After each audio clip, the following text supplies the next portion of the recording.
یہ صورت عجیب و شان ہے. کہتے سخت کو نرم کرنے کے لیے ایک سیر ہے. بادشاہ ظالم کی گرفت اور پکڑ سے نکالنے میں تیر بہدف ہے.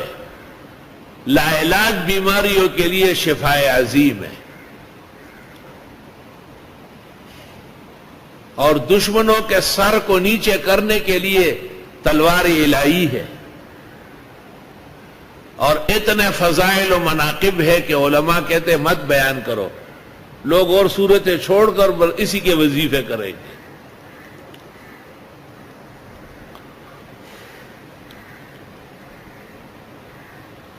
ایک 41 مرتبہ پڑھی جاتی ہے اور پھر ہر کام اور مراد کے لیے ہر روز ایک دفعہ. قبل الصباح یاقوت و مرجان ہے.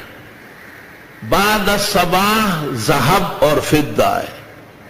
سورج نکلنے کے بعد جب چاہے پڑھنا جائز ہے، لیکن مرادیں پوری ہوتی ہے قبل الصباح اور عند الصباح. بزرگان دین اور سلف صالحین کو دیکھا گیا ہے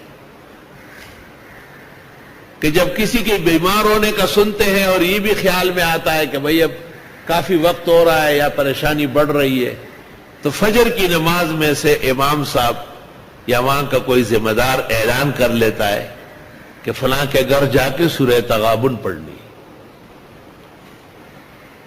اور اس میں وہی لوگ جاتے ہیں جن کو سورہ تغابن یاد ہوتی ہے، یا پھر قرآن شریف ہاتھ میں لے لیتے ہیں. بیمار کے پلنگ کے چاروں طرف بیٹھ جاتے ہیں، بشرطی کہ مرد ہو عورت نہ ہو. عورت ہو تو عورتیں کرے. اور وہ گھر وہ پراٹھے اور چائے گرم گرم تیار کرے، اور کڑس اور پیچ والے پراٹھے ہو. ایک آدمی نے طلباء سے پڑھوایا، 5,000 ہزار روپے دیے، اور جتے دیکھو تھے اتھے آن کلو تھی. میں نے کہا پراٹھے پکو. حیران رہ گیا، کہا 5,000 ہزار روپے. میں نے کہا وہ تو خیرات صدقہ ہو گیا، سورہ تغابن نہیں ہوئی. یہاں سے طلباء دوبارہ چلے گئے، اور اس نے میرے کہنے کے مطابق شل ہو گیا تھا، امریکہ سے اپائے جایا تھا. آج ایسا دوڑتا ہے آپ دیکھیں گے کہ گھوڑا ہے. مانیں گے نہیں کہ یہ شل بھی ہوا ہے، لیکن ہے نہایت ناشکرہ ناقدرہ. اس کو چاہیے کہ احسن العلوم کو اپنے پلکوں پر بٹھائے. امریکہ اور برطانیہ سے بالکل ناکام ہو کے آیا، پلنگ کے اندر کرسی پہ لایا گیا، اور یہاں کے سورہ تغابن نے اللہ نے ان کو صحت شفا عطا فرمائی.